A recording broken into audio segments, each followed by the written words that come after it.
உலகத்தின் பார்வையிலே நான் அழுக்காக இருந்தேன் ஐயா, உந்தனின் பார்வையில் மட்டும் அழகாக தெரிந்தேன் ஐயா.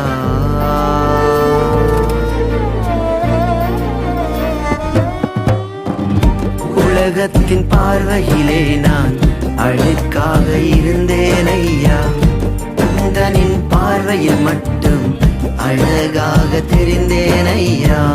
அழுக்கென்று தூக்கி எறியாமல் அழகென்று அணைத்துக் கொண்டீரே, அழுக்கென்று தூக்கி எறியாமல் அழகென்று அணைத்துக்